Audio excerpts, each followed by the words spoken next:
ninguna manera, porque no vendrá sin que antes venga la apostasía.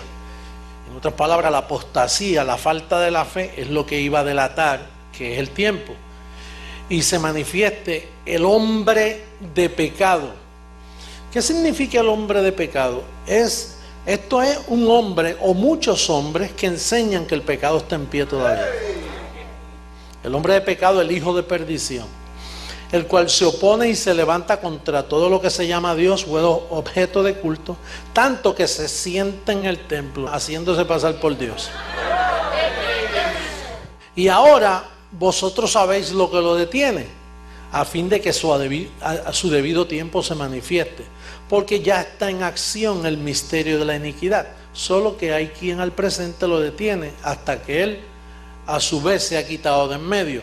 Y entonces se manifestará aquel inicuo, a quien el Señor matará con el espíritu de su boca y destruirá con, miren, eso es lo que yo soy, el resplandor.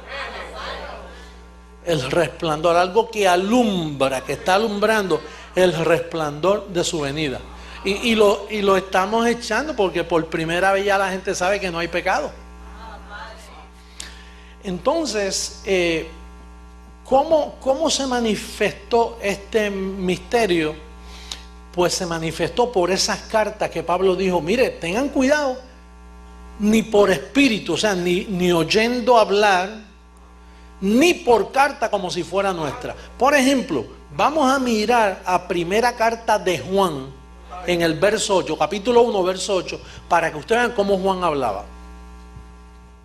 Primera carta de Juan. Fíjate que lo que llaman el Evangelio de Juan, o sea, el libro histórico de Juan, aquel fue unos escritos correctos.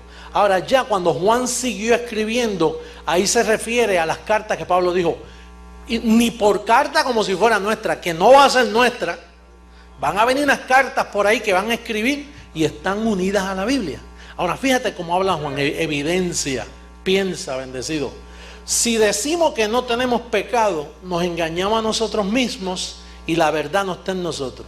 Oye esto, oye, si decimos, atiéndeme bien, si decimos que no tenemos pecado, ¿qué estaba haciendo Juan ahí?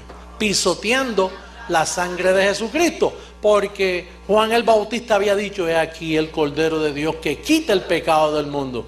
Y entonces después Pablo, bueno, murió y lo quitó. Entonces después Pablo dice que nosotros estamos muertos al pecado, ¿no es así?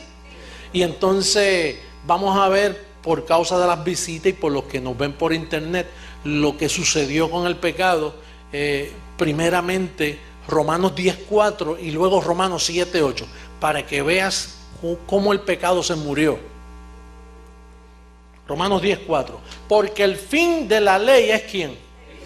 El fin de la ley de Moisés. Cuando Cristo muere, le paga a Moisés, le paga a la ley. ¿Le pagó, sí o no? Entonces la ley tuvo su ¿qué? Su fin. Ahora mira lo que dice Romanos 7:8. Mas el pecado, tomando ocasión por el ¿cómo es que el pecado entra? Por el mandamiento. Produjo en mí toda codicia, porque sin la ley el pecado está ¿qué? Piensa, bendecido. ¿Tú me estás siguiendo? Dice, porque sin la ley, ¿qué le sucedió a la ley? Que Cristo le puso ¿qué? Fin. Entonces dice, porque sin la ley el pecado está ¿qué? Entonces, si tú dices, si decimos que no tenemos pecado, le hacemos el mentiroso, ¿qué tú estás haciendo? Estás eliminando todo el trabajo de Jesucristo.